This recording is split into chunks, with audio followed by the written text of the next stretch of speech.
Good morning all of you. कैसे हैं भाई सभी? अच्छे हैं? चलिए आ जाओ फटाफट। जुड़ गए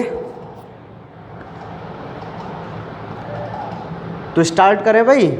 सुनिए, तो कल का जो अपना टॉपिक था उसमें हमने ब्लड क्लोटिंग की प्रक्रिया को देखा, ठीक है। रुधिर स्कंदन के बारे में हमने समझा था। एक बार उसको रिवाइज करा दूं मैं 2 मिनट, ठीक है। ब्लड क्लोटिंग को देखना, सुनना भाई, बहुत सिंपल सा टॉपिक है ब्लड क्लोटिंग का। रुधिर स्कंदन की जो प्रक्रिया है ना, वो बहुत ही अच्छी सी प्रक्रिया है, बहुत सिंपल सी प्रक्रिया है, ठीक है। अब देखो कैसे है, ध्यान सुनना। इसमें टोटल 3 स्टेप हैं। 3 स्टेप हैं किसके? ब्लड क्लोटिंग के। मतलब रुधिर का जो थक्का जमता है ना, वो उसके समझने के लिए केवल हमें 3 स्टेपों की स्टडी करनी है। पहला स्टेप क्या कहता है? पहला स्टेप कहता है कि आपको बनाना है सबसे पहले प्रोथ्रोम्बिनेज। बताओ मुझे, प्रोथ्रोम्बिनेज क्यों बनाना है? आपको बनाना है ना प्रोथ्रोम्बिनेज, क्यों? क्योंकि आपकी प्लाज्मा में जो निष्क्रिय प्रोथ्रोम्बिन पड़ा हुआ है, आपको उसे क्या करना है? सक्रिय करना है।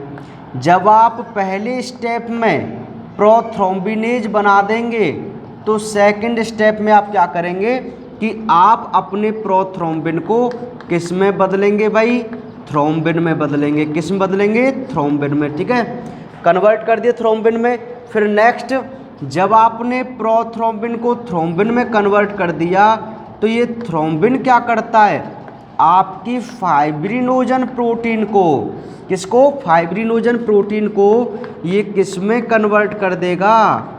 फाइब्रिन में कन्वर्ट कर देगा, ठीक है। और जो ये फाइब्रिन है ना, वो एक प्रकार के धागे जैसी संरचनाएं होती हैं, एक प्रकार के रेशे होते हैं जो उस पर एक जाल बना लेते हैं और रुधिर कणिकाएं उसमें फंस जाती हैं और अपना ब्लड क्लोट हो जाता है। तो ये बहुत सिंपल सी प्रक्रिया थी। देखिए एक बार दोबारा इसको समझिए कि सबसे पहले आपको ये पता होना चाहिए कि आपके ब्लड में प्रोथ्रोम्बिन और फाइब्रिनोजन नाम की जो प्रोटीन है, जो रुधिर का थक्का जमाती है, वो निष्क्रिय अवस्था में पड़े हुए हैं। तो सबसे पहले ज़रूरी ये है कि आपको इन्हें सक्रिय करना है, तभी तो आपका रुधिर का थक्का जमेगा, है ना। तो सक्रिय करने के लिए आप सबसे पहले क्या करेंगे? आप एक ऐसा पदार्थ बनाएंगे जिसका नाम होता है प्रोथ्रोम्बिनेज। क्या होता है? प्रोथ्रोम्बिनेज। अब ये प्रोथ्रोम्बिनेज बनेगा कैसे? कैसे बनेगा वो समझिए। ये प्रोथ्रोम्बिनेज कैसे बनता है? बहुत इंटरेस्टिंग है यार, बहुत इंटरेस्टिंग और बहुत ही सिंपल है। देखो कैसे बनता है। हुआ क्या, सबसे पहले आपके ऊतकों की क्षति हुई। कहने का मतलब है भाई, देखो आपके पूरी बॉडी में कोशिका ऊतक है, तो आप कहीं से भी कट लगा दीजिए तो आपके ऊतकों में क्षति हो गई। ऊतकों में जब क्षति हो जाएगी ना, तो इन ऊतकों से निकलेगी कौन कौन भाई? प्लेटलेट्स। ध्यान से आप मेरी बात को समझिए। जब रुधिर बाहर बहता है तो प्लेटलेट्स बाहर निकलती हैं। प्लेटलेट्स, पट्टिकाणु जिनको आप कहते हैं। तो ये जो प्लेटलेट्स है ना, जैसे ही वायु के संपर्क में आती हैं, किसके संपर्क में? वायु के संपर्क में आती हैं ना, तो ये टूट जाती हैं। ये टूट जाती हैं और टूटकर एक पदार्थ बनाती हैं आपके लिए, और जिस पदार्थ का नाम होता है थ्रोम्बोप्लास्टिन। क्या होता है? थ्रोम्बोप्लास्टिन। तो यहाँ तक का सिस्टम कितना ईजी है। देखो कि भाई हमारे कहीं भी कट लगा, ब्लड बाहर निकलता है, तो जब ब्लड बाहर निकलता है उसके साथ प्लेटलेट्स भी निकलती हैं, और ये प्लेटलेट्स जैसे ही वायु के संपर्क में आती हैं, किसके संपर्क में? वायु के संपर्क में आती हैं ना, तो ये टूट जाती हैं और बनाती हैं थ्रोम्बोप्लास्टिन। क्या बनाती हैं? थ्रोम्बोप्लास्टिन। और ये थ्रोम्बोप्लास्टिन क्या करता है? आपके रुधिर स्कंदन कारक 7वां और रुधिर स्कंदन कारक 10वां, इनके नाम होते हैं। जैसे 7वां जो रुधिर स्कंदन है उसका नाम प्रोकन्वर्टिन है, 10वां है उसका नाम स्टुअर्ट पॉवर है। ऐसे इनके नाम भी होते हैं 7वें 10वें रुधिर स्कंदन कारक के, पर आपको उनसे कोई लेना देना नहीं है, ठीक है। ऐसे फाइब्रिनोजन भी पहले नंबर का रुधिर स्कंदन कारक है। ऐसे इनके नाम है टोटल 13 रुधिर स्कंदन कारक होते हैं हमारे शरीर में, ब्लड में, ठीक है, जो रुधिर का थक्का जमाने में हेल्प करते हैं। पहले 14 थे, अब एक को कम कर दिया है, 13 माने जाते हैं अब। तो थ्रोम्बोप्लास्टिन ने क्या किया, 7वें और 10वें नंबर के रुधिर स्कंदन कारक को क्या कर दिया भाई, एक्टिवेट कर दिया। अब ये दोनों स्कंदन कारक और थ्रोम्बोप्लास्टिन कैल्शियम के साथ मिल जाते हैं और आपके लिए बना देते हैं प्रोथ्रोम्बिनेज। क्या बना देते हैं, प्रोथ्रोम्बिनेज। तो बन गया ना प्रोथ्रोम्बिनेज।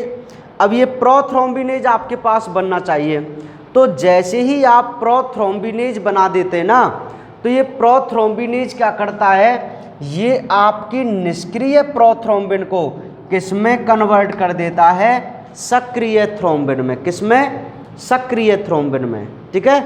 तो आपने प्रोथ्रोम्बिन को तो सक्रिय कर लिया, किसमें कन्वर्ट कर दिया, बोलिए, थ्रोम्बिन में। अब आप सोचेंगे यार हमने इस थ्रोम्बिन को आखिर एक्टिव किया क्यों है, अरे कोई ना कोई इसका फंक्शन होगा, तभी तो किया है, तभी तो हमने इतनी सारी मेहनत की है।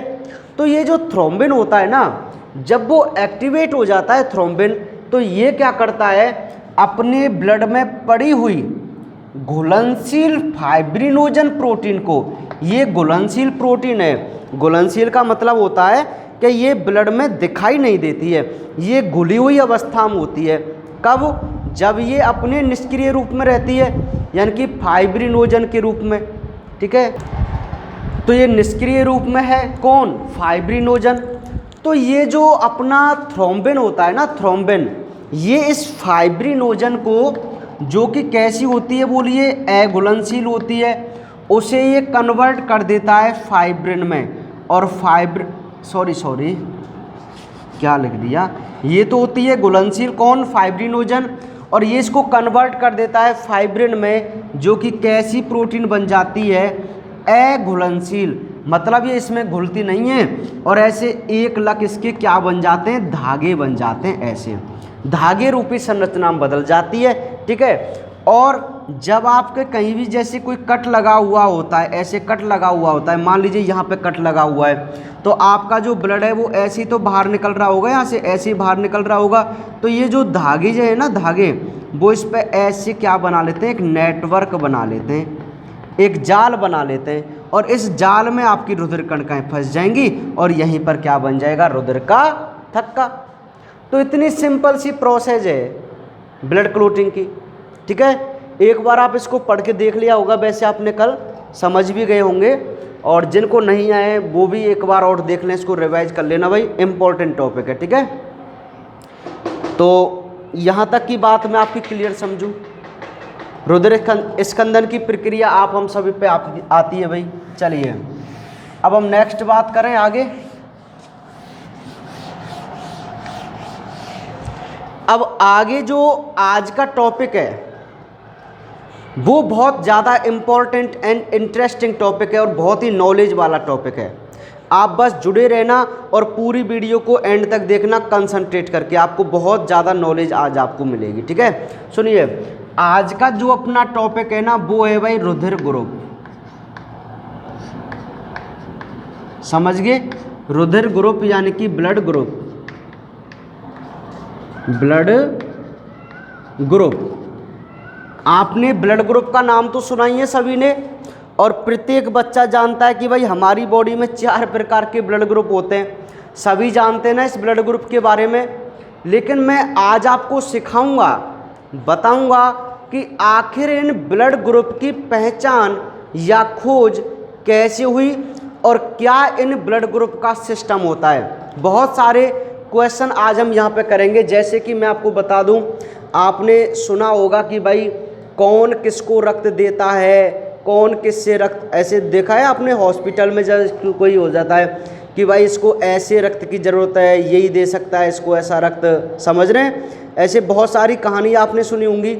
तो आज आप इन सब जो रुधिर वर्ग से संबंधित जितनी भी नॉलेज है ना, उन सब में आप एक्सपर्ट हो जाएंगे 100%। आज लिखने का काम नहीं है, आज समझना है केवल आपको ना, क्योंकि ये टॉपिक ऐसा है जो आपको पहले समझाऊंगा तभी आपको अच्छा लगेगा, ठीक है। आप इसको समझ जाएंगे, इसमें थ्योरेटिकल पोर्शन नहीं है, समझ रहे ना। तो एक बार पूरा कंसंट्रेट होके आप सुनना, बहुत ही इंटरेस्ट आपको इस वीडियो में आएगा भाई आज के लेक्चर में, ठीक है। सुनिए, जो ब्लड ग्रुप होते हैं आखिर इनकी पहचान कैसे हुई, खोज कैसे हुई? तो मैं आपको बता दूं, आपने 10th क्लास में एक लाइन पढ़ी थी कि एक साइंटिस्ट थे जीन बैप्टिस्ट डेनिस, पढ़ा था। बैप्टिस्ट डेनिस नाम के, जीन बैप्टिस्ट डेनिस नाम के एक साइंटिस्ट थे। उन्होंने क्या किया कि एक 15 वर्ष का बच्चा था, उस बच्चे की बॉडी के अंदर रक्त की कमी हो गई, तो उन्होंने क्या किया, एक भेड़ के मेमने का, आप मेमना जानते हैं, लैम्ब जिसको कहते हैं, भेड़ के बच्चे को मेमना कहते हैं ना, तो एक मेमने का रक्त उस बच्चे की बॉडी में चढ़ा दिया, ट्रांसफ्यूज कर दिया, आधान कर दिया। देखो, रक्त को चढ़ाना होता है ना, रक्त को चढ़ाना, हम उसको ऐसे नहीं बोलते कि रक्त चढ़ा दिया, वो तो एक देसी भाषा का शब्द है। मेडिकल भाषा में हम रक्त चढ़ाने वाली प्रक्रिया को कहते हैं रक्ताधान, रक्ताधान या आधान कह सकते हैं, और उसको इंग्लिश में बोलते हैं ट्रांसफ्यूजन। क्या बोलते हैं? ट्रांसफ्यूजन, ठीक है। तो जब 15 वर्ष के बच्चे में जीन बैप्टिस्ट डेनिस नाम के साइंटिस्ट ने जब भेड़ के बच्चे का रक्त चढ़ाया तो उस बच्चे की मृत्यु हो गई। अब जब बच्चे की मृत्यु हुई तो भाई उनको बहुत बड़ा झटका लगा। हालांकि वो डॉक्टर थे, ठीक है, डेनिस, तो उनको बहुत बड़ा झटका लगा और उनको भाई जेल हुई, है ना। अब वैज्ञानिकों ने सोचा, यार आखिर इस बच्चे की मृत्यु कैसे हुई? क्या भेड़ के बच्चे का इसको रक्त चढ़ाया है तो वो भी रक्त, लेकिन इस बच्चे की मृत्यु कैसे हो गई? तो तब से रिसर्च होना स्टार्ट हुआ। शायद 1567 या 1667 ऐसे सन है, आपको कन्फर्म याद होगा, है ना। तो उस सन से लेकर रिसर्च स्टार्ट हो गए, खोज प्रारंभ हुई, ठीक है। तो सन 1900 में, ध्यान से सुनना, पॉइंट टू बी नोटेड, सन 1900 में एक महान साइंटिस्ट थे जिनका नाम था कार्ल लैंडस्टीनर। बहुत इंपॉर्टेंट वैज्ञानिक हैं भाई। कार्ल लैंडस्टीनर नाम के साइंटिस्ट थे जिन्होंने सन 1900 में रक्त समूह की खोज की। कौन सी सन में की थी? सन 1900 में की थी। ये ऑथेंटिक डेटा है भाई, ऑथेंटिक डेटा जो आपका राइट माना जाएगा, ठीक है। तो सन 1900 में कार्ल लैंडस्टीनर ने रक्त समूह की क्या की थी भाई? खोज की थी, ठीक है। समझ में आ गई मेरी बात?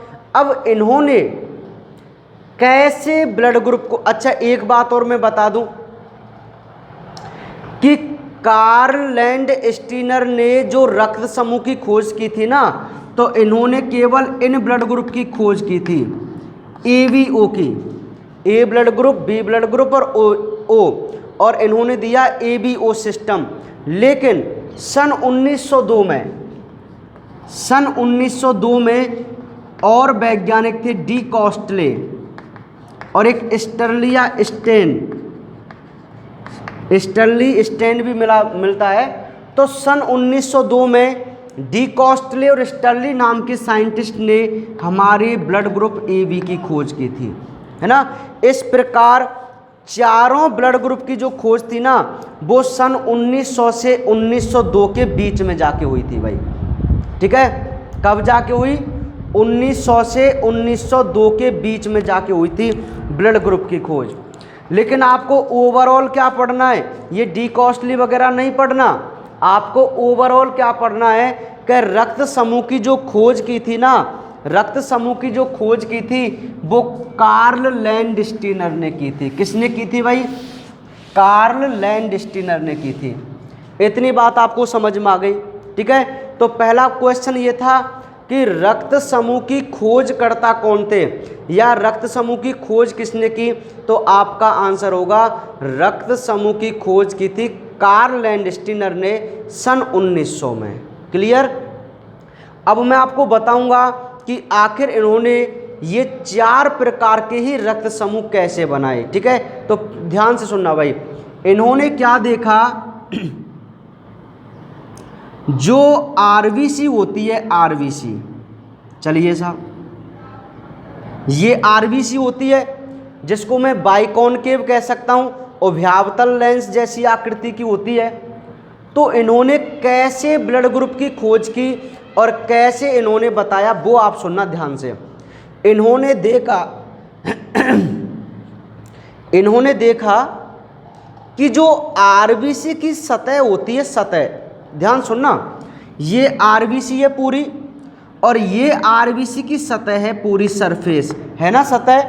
तो इन्होंने देखा कि आरबीसी की सतह पर एक विशेष प्रकार की प्रोटीन होती है और ये जो विशेष प्रकार की प्रोटीन है ना, इस प्रोटीन का नाम था ग्लाइकोप्रोटीन। अब ये भी आपके नीट में पूछा गया क्वेश्चन है, ग्लाइकोप्रोटीन। ठीक है, कि आरबीसी की सतह पर जो प्रतिजन होते हैं वो कौन सी प्रोटीन है, तो आपका आंसर है ग्लाइकोप्रोटीन। अभी सुनो, आप ध्यान से जुड़ेंगे आप टॉपिक से।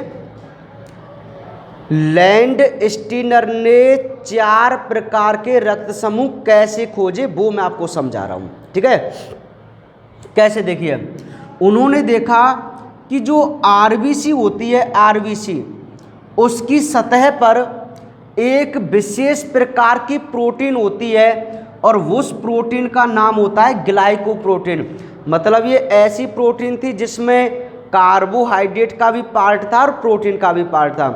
ग्लाइको मीन्स ग्लाइकोजन, वही कार्बोहाइड्रेट वाला पार्ट है।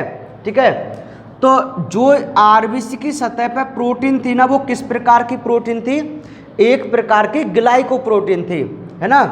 और ये ग्लाइकोप्रोटीन 2 थी, एक ए और एक थी बी। ये ग्लाइकोप्रोटीन कौन कौन सी थी, ए और बी, और इन्हीं ग्लाइकोप्रोटीन को उन्होंने नाम दिया प्रतिजन यानी कि एंटीजन। आप इनको प्रतिजन भी कह सकते हैं और इंग्लिश में कह सकते हैं आप एंटीजन। ठीक है, तो आरबीसी की सतह पर 2 प्रकार के प्रतिजन थे, 2 प्रतिजन, प्रतिजन ए और प्रतिजन बी, जो किस प्रकार की प्रोटीन थी, ग्लाइकोप्रोटीन थी। कैसी थी, ग्लाइकोप्रोटीन थी। तो यहाँ तक की बात आपको समझ में आ गई कि लैंडस्टीनर ने जब सन 1900 में रक्त समूह की खोज की थी, तो उन्होंने कैसे खोज की, उन्होंने देखा कि आरबीसी की इस सतह पर एक विशेष प्रकार की प्रोटीन होती है जिसे हम ग्लाइकोप्रोटीन कहते हैं। ये ग्लाइकोप्रोटीन 2 थी, एक ए और एक बी, और इन दोनों का नाम दिया गया प्रतिजन यानी कि एंटीजन। समझ में आ गई बात। ठीक है, तो आरबीसी की सतह पर कौन उपस्थित हैं, बोलिए, प्रतिजन उपस्थित हैं। कौन उपस्थित हैं, प्रतिजन। यहां तक का पॉइंट क्लियर है। अब इन्होंने इन्हीं प्रतिजनों की उपस्थिति के आधार पर, किसके आधार पर बोलिए, एंटीजन के आधार पर। एंटीजन कौन है, एंटीजन 2 है, एंटीजन ए और एंटीजन बी। समझ में आ रही मेरी बात, यहाँ पे एंटीजन ए और एंटीजन बी, इनके आधार पर लैंडस्टीनर ने मानव में 4 प्रकार के रक्त समूह का क्या किया, निर्धारण किया। अब इनके आधार पर कैसे 4 प्रकार के रक्त समूह का निर्धारण किया, वो हमें देखना है। तो बहुत ही इंटरेस्टिंग है, देखना, जरा ध्यान सुनना। उन्होंने कहा कि हो सकता है किसी व्यक्ति की आरबीसी पर केवल ए एंटीजन हो। आप बताइए वो हो सकता है नहीं हो सकता। अरे भाई, आरबीसी पर टोटल 2 प्रकार के एंटीजन थे, एंटीजन ए और एंटीजन बी। ठीक है, अब जरूरी थोड़ी है हर पे यही हो। उन्होंने कहा कि हो सकता है किसी व्यक्ति की आरबीसी पर एंटीजन क्या हो, केवल एक हो, जिसका नाम क्या है, ए। तो इस व्यक्ति का रक्त समूह क्या हो जाएगा, ए हो जाएगा। क्या हो जाएगा, ए हो जाएगा। अब समझ में आ गई बात कि कैसे उन्होंने रक्त समूह का निर्धारण किया होगा लैंडस्टीनर ने। ठीक है, तो किसके आधार पर रुधिर समूह बन रहे हैं? एंटीजन के आधार पर। ठीक है, और यही क्वेश्चन एग्जाम में पूछा गया था, पूछा जाता है ये क्वेश्चन। समझ रहे हैं कैसे कि रक्त समूह का निर्धारण किसके आधार पर किया जाता है? ऑप्शन ए एंटीजन के आधार पर, ऑप्शन बी एंटीबॉडी के आधार पर, ऑप्शन सी दोनों के आधार पर, और ऑप्शन डी कोई नहीं। तो आपका राइट आंसर क्या रहेगा? एंटीजन के आधार पर। कि हमने जो लैंडस्टीनर ने जो 4 प्रकार के रुधिर समूह बनाए हैं ना, वो केवल और केवल एंटीजन के आधार पर बनाए हैं। ठीक है, अरे अब एंटीजन के आधार पे तो रुधिर वर्ग बन रहे। देखो वो कहते हैं कि हो सकता है किसी व्यक्ति की आरबीसी पर केवल एक एंटीजन हो ए, तो उसका रक्त समूह क्या हो जाएगा? ए हो जाएगा। अब उन्होंने कहा हो सकता है किसी व्यक्ति की आरबीसी पर बी प्रकार का एंटीजन हो सकता है ना, तो इस व्यक्ति का ब्लड ग्रुप क्या हो जाएगा? बोलिए बी हो जाएगा। ठीक है, अब उन्होंने कहा हो सकता है किसी व्यक्ति की आरबीसी पर दोनों ही एंटीजन प्रेजेंट हों, ए और बी। होंगे कि नहीं होंगे? बोलिए बिल्कुल होंगे। तो इस व्यक्ति का रुधिर ग्रुप क्या बन जाएगा? ए बी बन जाएगा। ठीक है, अब उन्होंने कहा हो सकता है किसी व्यक्ति की आरबीसी पर किसी भी प्रकार का एंटीजन नहीं हो। बोलिए ऐसा भी तो हो सकता है कि किसी व्यक्ति की आरबीसी पर कोई भी एंटीजन नहीं हो। तो जिस व्यक्ति की आरबीसी पर कोई भी एंटीजन नहीं होता है तो उस व्यक्ति का ब्लड ग्रुप होता है ओ। क्या होता है? ओ। तो इस प्रकार लैंडस्टीनर ने टोटल 4 प्रकार के रुधिर समूह का क्या किया भाई? निर्धारण किया। आप मुझे एक बात बताओ, अब 5वीं कंडीशन आप कोई और बना सकते हैं क्या इससे? मैंने आपसे कहा कि आपकी आरबीसी पर केवल 2 प्रकार के एंटीजन हैं, ए और बी।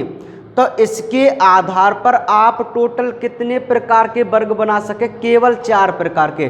5वां वर्ग बन ही नहीं सकता है। समझ में आ गई बात? तो ऐसे लैंडस्टीनर ने एंटीजन के आधार पर कितने प्रकार के रुधिर वर्ग बनाए? 4 प्रकार के। कौन कौन से, कैसे बनाए? कि भाई जिस व्यक्ति की आरबीसी पर केवल ए एंटीजन हो उसको ब्लड ग्रुप रहेगा ए। जिसकी आरबीसी पर बी एंटीजन है उसका ब्लड ग्रुप रहेगा बी। और जिसकी आरबीसी पर ए और बी दोनों एंटीजन है उसका ब्लड ग्रुप रहेगा ए बी। क्या रहेगा? A B. और जिसकी आरबीसी पर कोई भी एंटीजन नहीं है ना उसका ब्लड ग्रुप रहेगा ओ। तो बोलिए 4 प्रकार के रुधिर वर्ग का निर्धारण हुआ कि नहीं हुआ? हो गया ना। 4 प्रकार के रुधिर वर्ग का निर्धारण किसके आधार पर हुआ है बताइए? एंटीजन के आधार पर। क्या था एंटीजन? जो आरबीसी की सतह पर पाए जाते हैं, जो एक प्रकार की ग्लाइकोप्रोटीन है। समझ गए? तो लैंडस्टीनर ने आरबीसी की सतह पर ये विशेष प्रकार की प्रोटीन देखी ए और बी, और इन्हीं के आधार पर उन्होंने किसका निर्धारण किया? रक्त समूह का। अब आपको पता चल गया ना कि हमारे 4 प्रकार के रक्त समूह का निर्धारण आखिर कैसे किया गया था। हमें रटना नहीं है, समझना है हमें। ये समझने वाली बात है। हम समझ जाएंगे ना कि कैसे ब्लड ग्रुप का निर्धारण किया जाता है। कि भाई आरबीसी की सरफेस पर 2 प्रकार के एंटीजन थे, एंटीजन ए और एंटीजन बी। अब यार हो सकता है कोई व्यक्ति की आरबीसी पर केवल ए एंटीजन हो तो यार उसका ब्लड ग्रुप तो ए होगा। हो सकता है किसकी आरबीसी पर बी एंटीजन हो तो उसका ब्लड ग्रुप बी होगा। किसकी आरबीसी पर दोनों हो तो उसका ब्लड ग्रुप ए बी हो जाएगा। और किसी पर कुछ भी नहीं होगा तो उसका ब्लड ग्रुप ओ हो जाएगा। ये सिंपल है। बोलिए क्या दिक्कत है इसमें, बताओ मुझे। तो अब आपको पता चल गया ना कि आखिर लैंडस्टीनर ने कैसे 4 प्रकार के ब्लड ग्रुप का निर्धारण किया होगा। कितना सिंपल है और कितना इंटरेस्टिंग है ना। आपको एक नई नॉलेज मिली होगी। मुझे पता है आपको एक नई नॉलेज आज मिली होगी कि आखिर यार वास्तव में ऐसे निर्धारण किया था कि उन्होंने ब्लड ग्रुप का। हमें तो नहीं पता था आज तक। ठीक है, इतनी बात आपको समझ में आ गई। अब यहाँ से क्वेश्चन आता है कि भाई रुधिर वर्ग का निर्धारण किस आधार पर किया जाता है? तो आप बता देंगे ना किस आधार पर किया जाता है? बोलिए किस आधार पर किया जाता है? एंटीजन के आधार पर। किस आधार पर? एंटीजन के आधार पर ब्लड ग्रुप का निर्धारण किया जाता है। इतनी बात क्लियर समझूं मैं आपकी, ठीक है। यहाँ तक सभी बच्चों का पूरा कंसेप्ट क्लियर है। रुधिर वर्ग की खोज की थी लैंडस्टीनर ने सन 1900 में। कैसे खोज की? उन्होंने देखा कि आरबीसी की सतह पर एक ग्लाइकोप्रोटीन है जो दो प्रकार की थी, ए और बी, और इसको क्या नाम दिया उन्होंने? एंटीजन यानी कि प्रतिजन। और उस एंटीजन के आधार पर ही मानव में कितने प्रकार के ब्लड ग्रुप निर्धारित किए? 4 प्रकार के ब्लड ग्रुप। कौन कौन से? Blood group A, blood group B, blood group AB और ब्लड ग्रुप O। इतनी बात क्लियर है? क्लियर समझूं मैं? चलिए, अब इन्होंने एंटीजन को तो देख लिया जो कहाँ था? आरबीसी की सतह पर। अब जो अपना ब्लड होता है ना, ब्लड, उसकी जो प्लाज्मा होती है ना, प्लाज्मा, है ना, क्योंकि मैंने आपसे कहा था कि एंटीबॉडी कहाँ होती हैं? बोलिए। एंटीबॉडी तो हमेशा प्लाज्मा में ही होती है ना। किस में होती हैं? प्लाज्मा में होती हैं। आरबीसी वगैरह पे थोड़ी होंगी। आरबीसी की सरफेस पे तो कौन है? केवल एंटीजन है। कौन है? एंटीजन।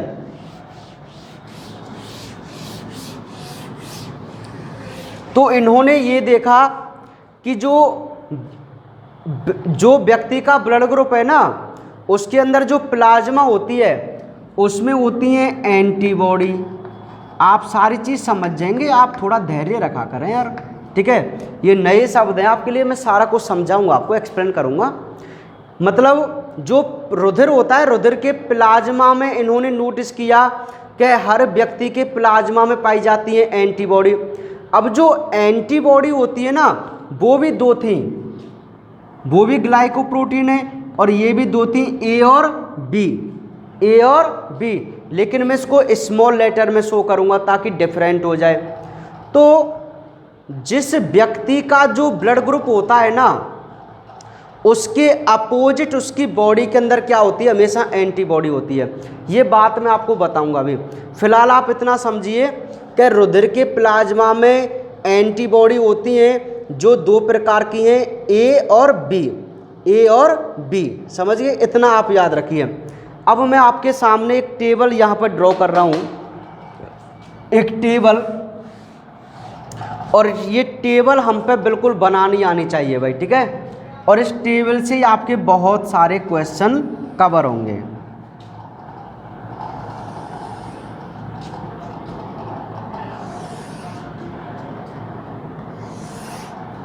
बहुत सारे क्वेश्चन। अब सुनिए, थोड़ी टेढ़ी बन गई पर कोई बात नहीं, मैं यहाँ पे लिख देता हूँ भाई। ये तो है ब्लड ग्रुप वाला कॉलम, ये है एंटीजन वाला कॉलम, और ये मैं लिख देता हूँ एंटीबॉडी वाला कॉलम, है ना।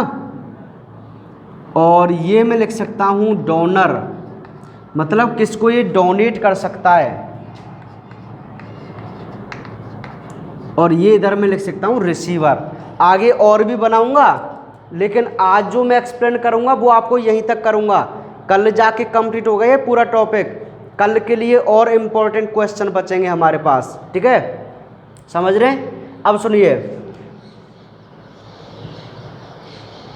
एक और हो ही जाएगा वैसे, इधर एक कॉलम और आ जाएगा जीनोटाइप वाला, है ना। कहाँ तक दिख जाएगा आपको? चलो मैं आपको बता दूंगा, आप उसी हिसाब से बना लेना लास्ट में, ठीक है।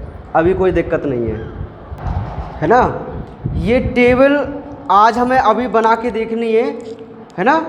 आपको अभी नहीं बनानी, मैं बताऊंगा तब बनानी है, ठीक है। फिलहाल आप समझना है केवल, आपको तो केवल समझना है इसके बारे में, ठीक है। देखिए, ये अपना ब्लड ग्रुप वाली टेबल है भाई। अब ये टेबल हम पे बनानी आनी चाहिए, और इसमें बहुत सारे क्वेश्चन है, आपको जो भी नॉलेज है वो इसी टेबल से मिलेगी। सुनिए, तो सबसे पहले हम पहले कॉलम को देखते हैं। पहला कॉलम कहता है ब्लड ग्रुप। प्रत्येक बच्चे को पता है कि हमारी बॉडी में 4 प्रकार, हमारी बॉडी में क्या, मानव में 4 प्रकार के रक्त समूह होते हैं। बोलिए, सभी को पता है ना। तो इस कॉलम को बनाने में तो आपको कोई दिक्कत नहीं है। कितने प्रकार के ब्लड ग्रुप है हमारे? 4 प्रकार के। Blood group A, blood group B, blood group AB और ब्लड ग्रुप O। ये पहला कॉलम फिलअप हो गया कंप्लीट। कितने प्रकार के ब्लड ग्रुप होते हैं? बोलिए, 4 प्रकार के। चलिए, अब दूसरा कॉलम, दूसरा कॉलम क्या कहता है भाई? दूसरा कॉलम कहता है एंटीजन के बारे में। किसके बारे में? एंटीजन के बारे में। अब बताओ मुझे कि जिस व्यक्ति का ब्लड ग्रुप ए है उसका एंटीजन क्या होगा? बोलो बोलो हैं? अरे जिस व्यक्ति का ब्लड ग्रुप ए है ना तो उसका एंटीजन क्या होगा? अरे गमारो, मैंने अभी क्या बताया आपको? अभी मैंने कुछ देर पहले क्या बताया कि आपके रुधिर वर्ग का निर्धारण किसके आधार पर हुआ था? एंटीजन के आधार पर। किसके आधार पर? एंटीजन के आधार पर। कैसे किया था? कि किसी व्यक्ति की आरबीसी पर यदि एंटीजन ए है तो उसका रुधिर वर्ग क्या हो जाएगा? ए हो जाएगा। ऐसे ही तो बताया था।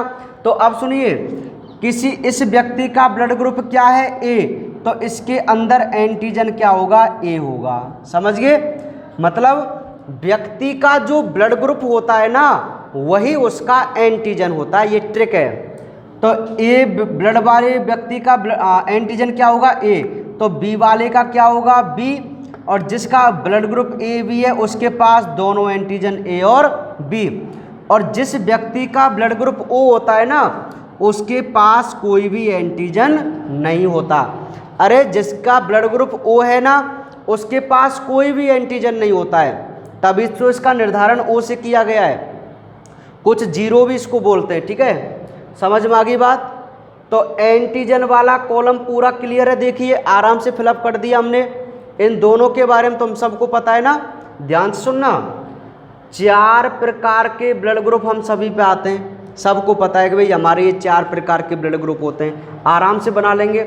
फिर बात आए कि एंटीजन के बारे में बताओ, तो एंटीजन आप बता देंगे ना कि भाई एंटीजन कि जिस व्यक्ति का जो ब्लड ग्रुप है वही हमारा क्या होता है? एंटीजन होता है।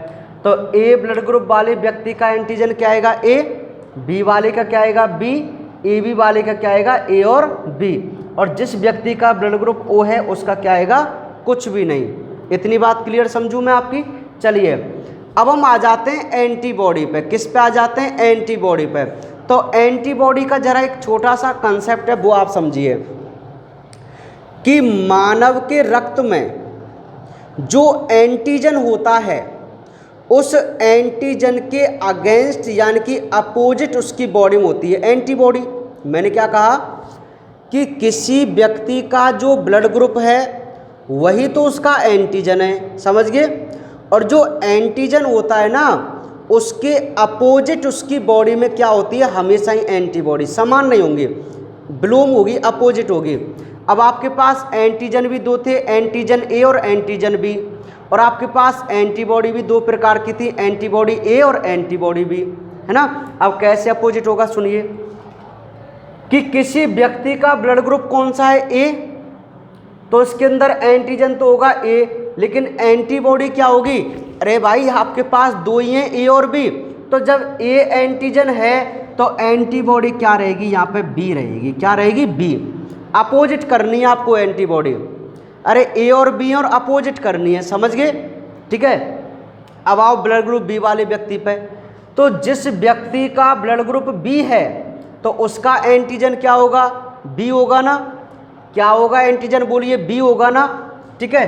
तो जिस व्यक्ति का ब्लड ग्रुप बी है ना तो उसका एंटीजन बी होगा। क्या होगा? बोलिए, बी होगा। तो इसके अंदर एंटीबॉडी क्या आएगी? ए आएगी। क्या आएगी? एंटीबॉडी ए। अपोजिट रखना है। तो ये 2 तो बहुत नॉर्मल है, आराम से कर देंगे आप। ठीक है। अब नेक्स्ट सुनना, जिस व्यक्ति का ब्लड ग्रुप ए बी है, क्या है? ए बी, तो ए बी वाले व्यक्ति के पास तो दोनों ही एंटीजन है, ए और बी। अब आप कंफ्यूज हो गए कि यार अब किसका अपोजिट करें? ध्यान सुनो, ये आपके बहुत काम आएंगी। जो रक्त के लेन देन वाला सिस्टम चलेगा ना कि कौन किसको रक्त दे सकता है, कौन किससे रक्त ले सकता है, उसमें ये अहम भूमिका निभाएगी ये एंटीजन एंटीबॉडी वाला कंसेप्ट। ठीक है। तो सुनो, अब किसी व्यक्ति का ब्लड ग्रुप क्या है? A B. तो ए बी है तो 100% इसकी आरबीसी पर दोनों प्रकार के एंटीजन होंगे, ए और बी, तभी तो इसका ब्लड ग्रुप ए बी है, तभी तो इसका ब्लड ग्रुप ए बी है। अब हम बात करते हैं कि इस ए बी पर किस AB रुधिर वर्ग वाले व्यक्ति की बॉडी के अंदर एंटीबॉडी कौन सी होंगी। तो हम सोच रहे हैं यार, हमें तो ये बताया था कि आपको अपोजिट करना है, लेकिन यहाँ तो दोनों ही एंटीजन है, तो अपोजिट किसका करें। तो आपको क्या करना है, आपको मानना है कि यहाँ पर किसी भी प्रकार की एंटीबॉडी नहीं होती। क्यों? क्योंकि जब हम यहाँ पर किसी का अपोजिट ही नहीं कर पा रहे ना, तो यहाँ पे हमें क्या लिखना है कि यहाँ पे किसी भी प्रकार की एंटीबॉडी नहीं होती। तो जिस व्यक्ति का ब्लड ग्रुप AB होता है, क्या उसकी प्लाज्मा में एंटीबॉडी होगी? बोलिए। आप बोलेंगे सर बिल्कुल भी, कोई भी प्रकार की एंटीबॉडी नहीं होती। ठीक है, अब आओ ब्लड ग्रुप O पे। अब O पे देखिए, जिस व्यक्ति का ब्लड ग्रुप O है उसके पास एंटीजन, आप बोलेंगे सर इसके पास तो कोई भी एंटीजन नहीं है। अब जब इसके पास कोई भी एंटीजन नहीं है ना, तो आप दोनों को ही अपोजिट करके लिख सके ना एंटीबॉडी के रूप में।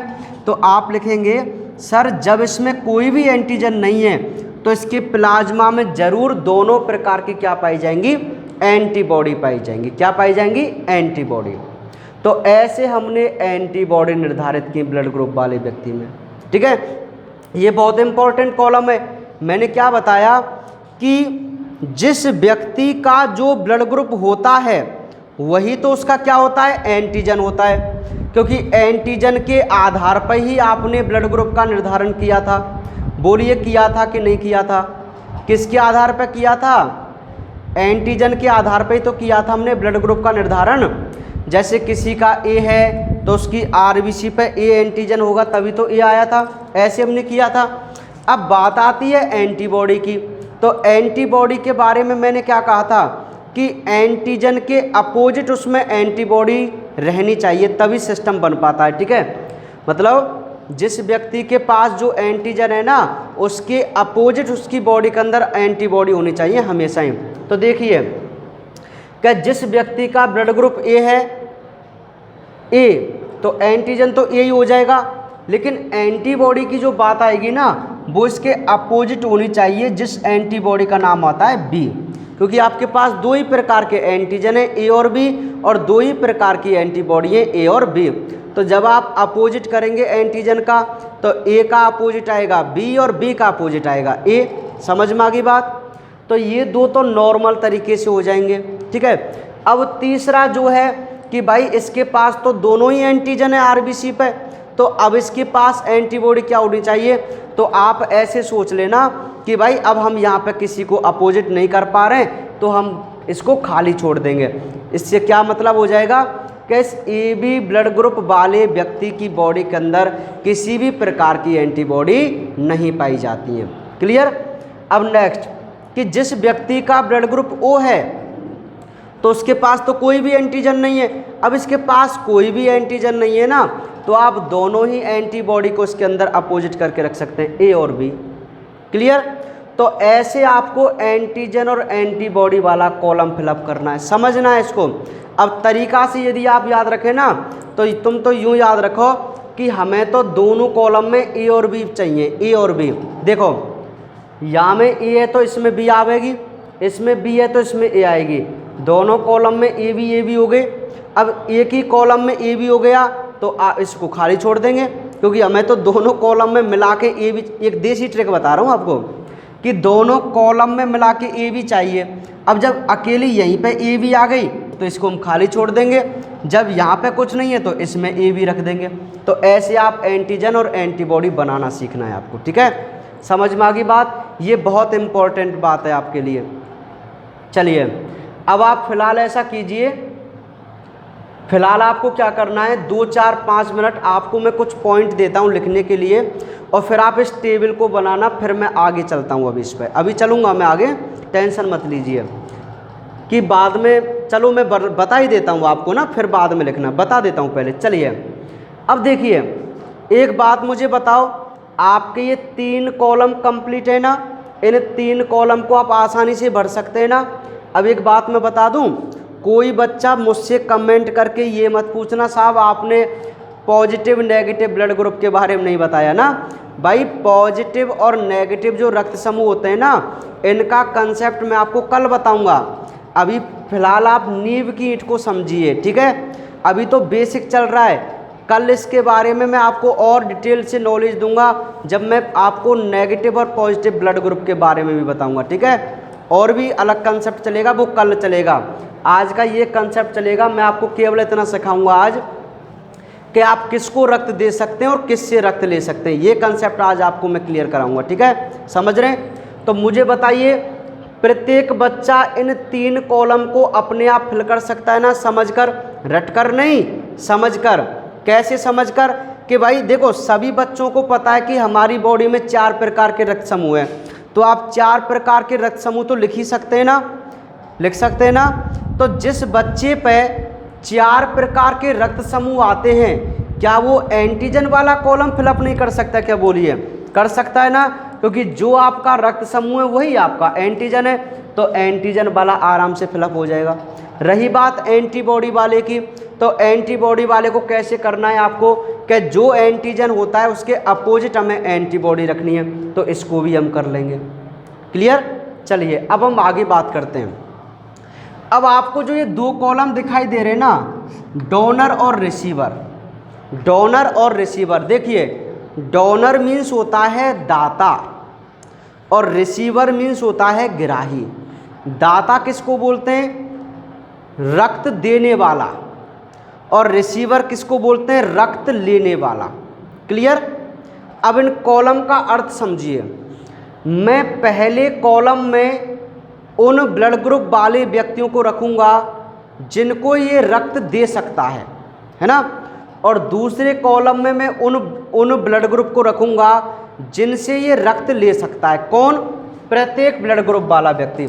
अरे प्रत्येक की अलग अलग बात करेंगे, जैसे समझो आपके फॉर एग्जाम्पल आपके पास एक ऐसा व्यक्ति है जिसका ब्लड ग्रुप क्या है? ए, तो मैं आपको बताऊंगा कि जिस व्यक्ति का ब्लड ग्रुप ए होता है, सपोज कीजिए मेरा ब्लड ग्रुप ए है, तो वो मेरे से 2 क्वेश्चन पुटअप कर रहा है। एक क्वेश्चन कि चल ठीक है, तू बता तेरा ब्लड ग्रुप ए है ना, तो तू कौन, अब हमारे पास 4 ब्लड ग्रुप है, कि इन 4 प्रकार के व्यक्तियों में से कौन कौन से व्यक्ति को तू रक्त दे सकता है।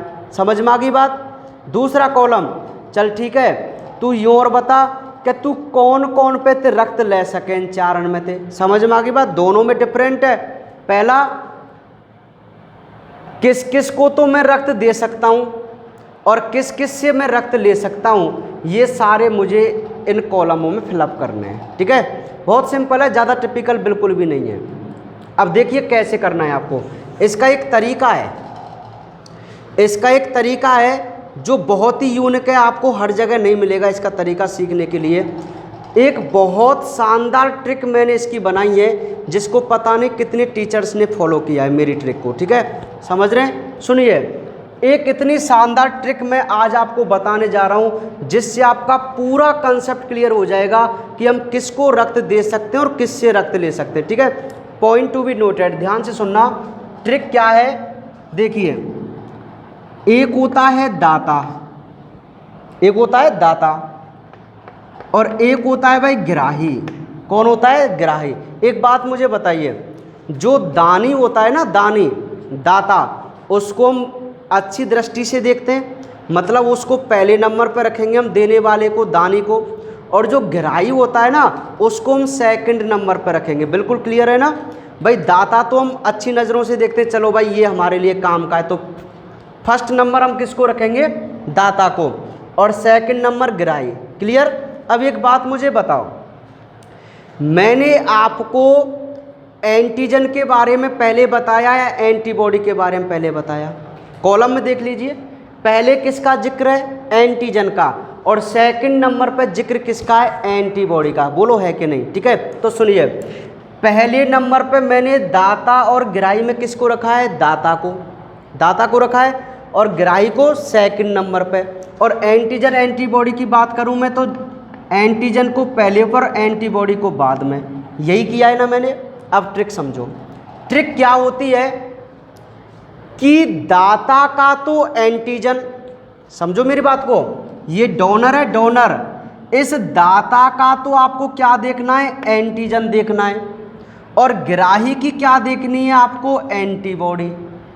अभी आपको एक्सप्लेन कर दूंगा मैं, जब एग्जाम्पल लूँगा ना तब आपको पूरा टॉपिक क्लियर हो जाएगा। फिलहाल आप समझो कि दाता का तो देखा जाता है एंटीजन और ग्राही की देखी जाती है एंटीबॉडी, और ये दोनों आपस में समान नहीं होनी चाहिए। ये तरीका है, एक ट्रिक है। ये क्या ट्रिक है कि दाता का तो एंटीजन और ग्राही की एंटीबॉडी यदि आपस में समान हैं, समान, तो वह उसको रक्त नहीं दे सकता, और यदि दाता का एंटीजन और ग्राही की एंटीबॉडी दोनों अलग अलग है तो समझ लेना 100% वह उसको रक्त आसानी से दे देगा। क्लियर? ये तरीका आपको याद हो गया। अब मैं एक्सप्लेन करूँगा आपको एक एग्जाम्पल के माध्यम से। चलिए, तो मैं यहाँ पे इसको एक्सप्लेन कर रहा हूँ भाई। अब आप एग्जाम्पल देखना, सुनिए भाई। मैंने एक दाता व्यक्ति लिया, और मैंने दाता व्यक्ति लिया जिसका ब्लड ग्रुप क्या है, बोलो ए। अब समझना आप, यहाँ से आपको एक्सप्लेन होगा। ये एक दाता व्यक्ति है जो रक्त देने की इच्छा रख रहा है, ठीक है, रक्त देने की इच्छा रख रहा है, तो दाता है। तो दाता का ब्लड ग्रुप क्या है, बोलिए ए। क्या है, ए। क्लियर? अब सुनो, अब हमें ये देखना है कि ये चारों प्रकार के जो ब्लड ग्रुप वाले व्यक्ति हैं, इन चारों में से ये किस किस को रक्त दे सकता है, यही हमारा क्वेश्चन है। ठीक है, तो कैसे करेंगे हम इसको, सुनिए। मैंने क्या कहा, चलिए साहब, ये तो दाता का ब्लड ग्रुप मान लिया। अब मैं इधर ग्राही मान लेता हूँ, ग्राही, और ग्राही के चारों व्यक्ति मान लेता हूँ। एक ए ब्लड ग्रुप वाला, एक बी ब्लड ग्रुप वाला, एक ए बी ब्लड ग्रुप वाला, और एक ओ ब्लड ग्रुप वाला। क्लियर? ये चार ग्राही हैं हमारे पास, भिखारी कह लो आप, भिखारी हैं ये।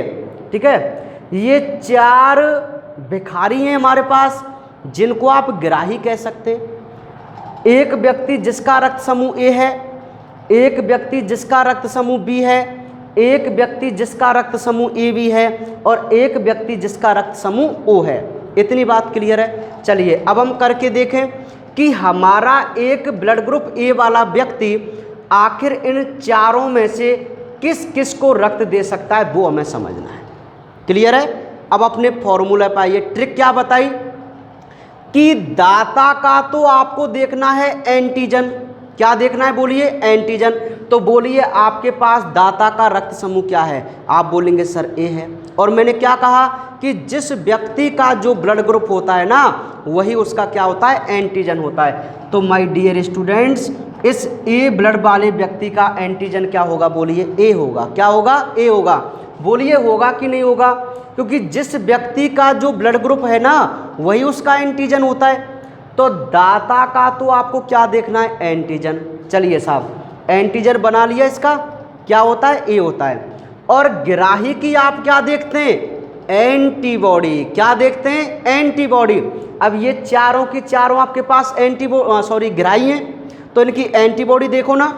एंटीबॉडी के बारे में मैंने क्या बताया कि हमेशा ही एंटीजन के अगेंस्ट उसकी बॉडी में एंटीबॉडी प्रेजेंट होती है ना। देखिए ये व्यक्ति है जिसका ब्लड ग्रुप क्या है, बोलो ए, तो इसके पास एंटीजन तो ए होगा, लेकिन एंटीबॉडी क्या होगी, बी होगी। क्या होगी, एंटीबॉडी बी। अरे ग्राही की क्या देखनी है आपको, एंटीबॉडी देखनी है। क्या देखनी है, एंटीबॉडी। ठीक है, तो इसकी बी, और जो व्यक्ति बी ब्लड ग्रुप वाला है उसकी एंटीबॉडी क्या रहेगी, ए रहेगी। और जो व्यक्ति ए बी वाला है उसके पास एंटीबॉडी किसी भी प्रकार की नहीं होती। और जो व्यक्ति ब्लड ग्रुप ओ है, इसके पास एंटीबॉडी दोनों होती हैं, ए और बी। यहाँ तक की बात क्लियर है, बोलिए। ठीक है, मैंने क्या कहा कि दाता का तो आपको देखना है एंटीजन, और ग्राही की आपको देखनी है एंटीबॉडी। तो मैंने एंटीजन और एंटीबॉडी सेट कर ली सभी की। ठीक है, अब मैंने लास्ट में क्या कहा था, यदि दाता का एंटीजन और ग्राही की एंटीबॉडी यदि आपस में समान है, मैच कर गई, तो समझ लेना वह उसको रक्त नहीं देगा। और यदि मैच नहीं की तो आसानी से उसको रक्त दे देगा। इतनी बात समझ में आ गई। अब जरा देखो तो सही यार, ये दाता है जिसका ब्लड ग्रुप है ए और उसके पास एंटीजन है ए, और ये ग्राही है। तो ए ब्लड ग्रुप वाला व्यक्ति कौन है? ग्राही। और ग्राही की आप क्या देखते हैं? एंटीबॉडी। इस पे एंटीबॉडी क्या है देखो तो सही। अरे एंटीबॉडी बी है। तो एक बात मुझे बताओ, दाता का एंटीजन और ग्राही की एंटीबॉडी आपस में समान है या असमान है? आप बोलेंगे सर 100% असमान है। तो मैंने क्या कहा था, यदि दाता का एंटीजन और ग्राही की एंटीबॉडी आपस में मैच नहीं करें तो समझ लेना ये उसको 100% क्या दे देगा? रक्त दे सकता है। कितना सिंपल सा कंसेप्ट है बोलो। ठीक है, बहुत सिंपल है ना। अब ये जो ब्लड ग्रुप ए है ना, उसने किसको रक्त दे दिया है? ए ब्लड ग्रुप वाले व्यक्ति को। ठीक है, अब आगे भी और लाइन लगी हुई है, इनको भी देखते हैं। चलिए बात करते हैं ब्लड ग्रुप बी की। किसकी? ब्लड ग्रुप बी की। और ब्लड ग्रुप जो बी होता है ना, उसका एंटीबॉडी क्या है? आपको क्लियर दिखाई दे रहा है सर इसका एंटीबॉडी तो ए है। अब देखो तो सही, इसका एंटीजन और इसकी एंटीबॉडी क्या मैच कर रही है क्या? आप बोलेंगे सर 100% मैच कर रही हैं। तो मैंने क्या बताया था, यदि एंटीजन और एंटीबॉडी मैच कर जाएं तो वो उसको रक्त नहीं दे सकता।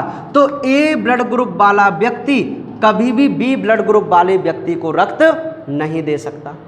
अब आपका कंसेप्ट क्लियर है रक्त लेन देन का। ठीक है, तरीका समझ में आया, ट्रिक आपको पता चली कि क्या ट्रिक थी कि दाता का तो एंटीजन और ग्राही की एंटीबॉडी कभी भी आपस में समान नहीं होनी चाहिए। यदि ये समान हैं तो यह उसको रक्त नहीं दे सकता, और यदि ये असमान है तो उसको आसानी से रक्त दे देगा। ठीक है, तो ए को रक्त दे दिया इसने, बी को रक्त नहीं देगा। क्यों नहीं देगा? क्योंकि बी को जब आप ग्राही मानेंगे ना तो उसकी आपको क्या देखनी पड़ेगी? एंटीबॉडी।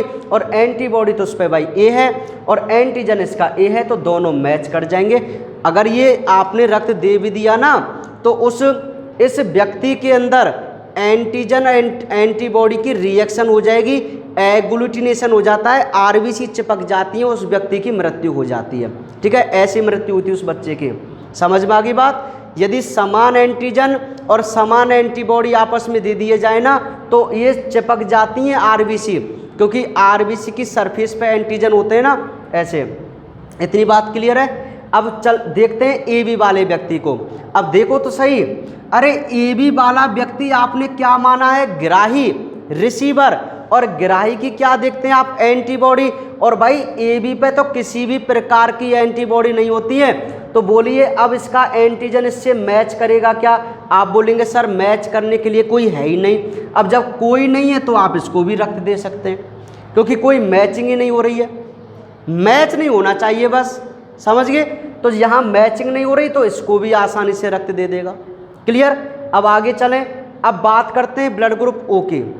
अब जो ब्लड ग्रुप ओ है ना, इस पे क्या एंटीबॉडी है? दोनों ही प्रकार की एंटीबॉडी है। दोनों ही प्रकार की एंटीबॉडी है, ए और बी, ए और बी।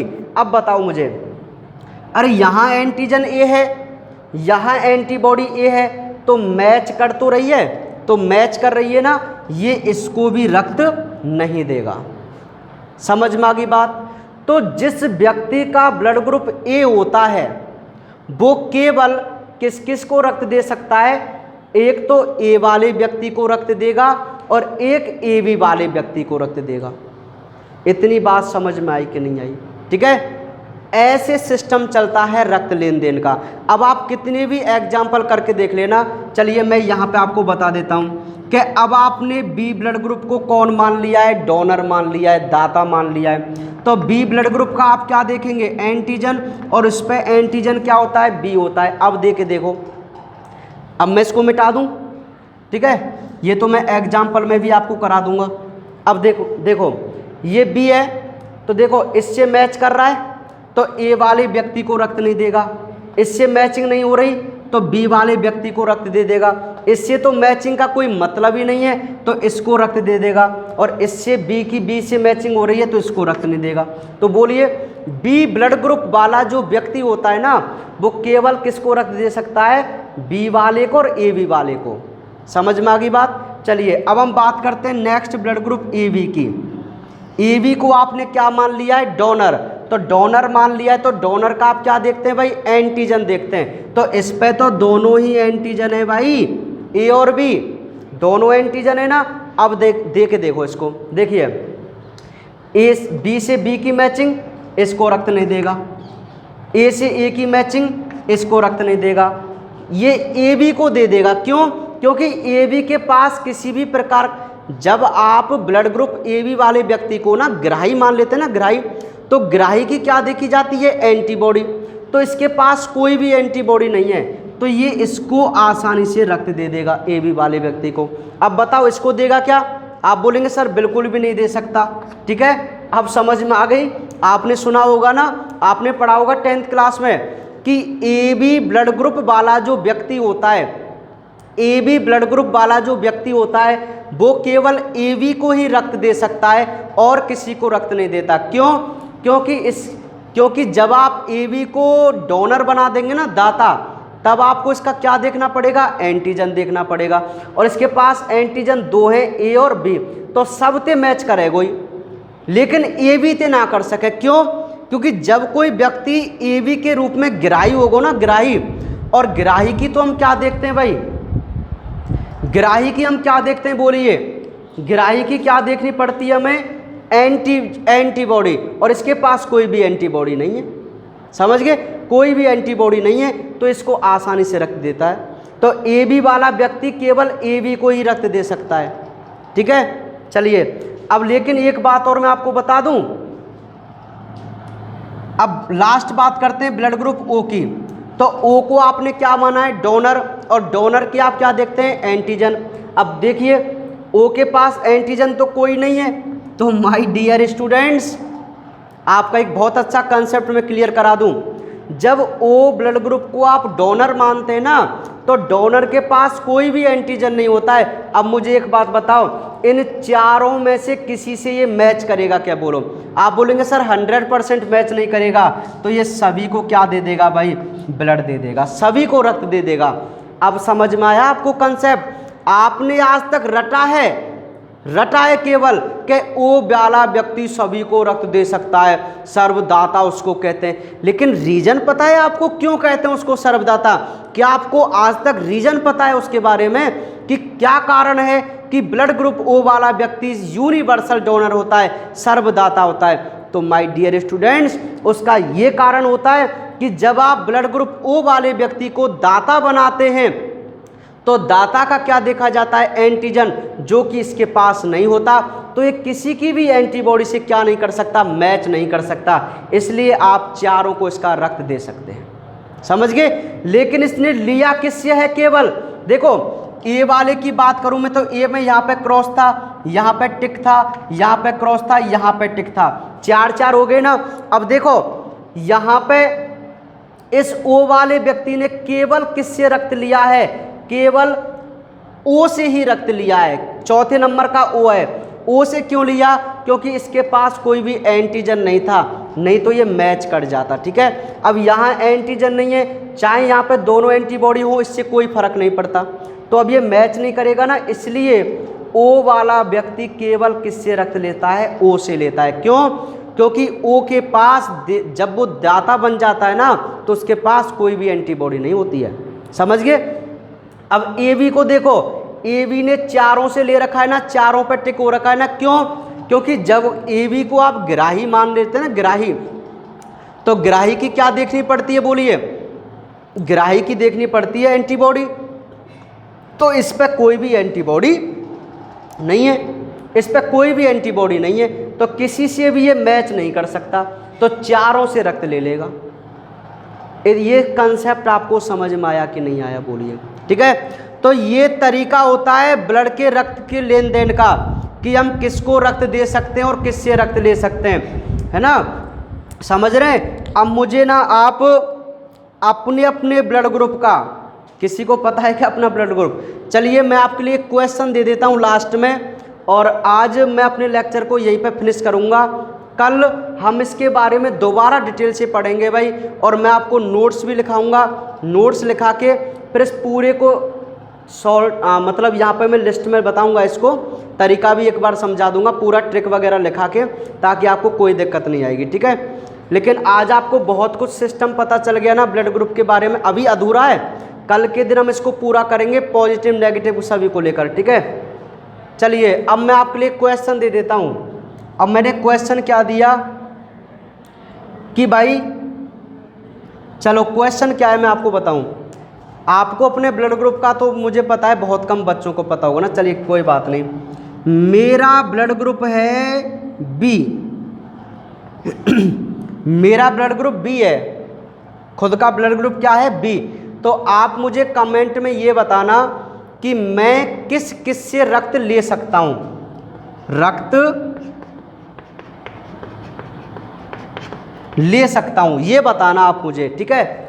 मेरा ब्लड ग्रुप क्या है बी है, तो आपको क्या बताना है कमेंट बॉक्स में कि मैं किस किस से रक्त ले सकता हूं, आपको ब्लड ग्रुप का नाम लिखना, ठीक है। तो आज के लिए केवल इतना ही, बाकी मिलते हैं कल इसी टॉपिक के साथ, और कल इसको पूरे को हम कर लेंगे, और कल आपकी जो पूरे कंसेप्ट है ना वो बिल्कुल 100% क्लियर हो जाएंगे, ठीक है। तो आप इसको एक बार प्रैक्टिस कर लेना भाई, है ना।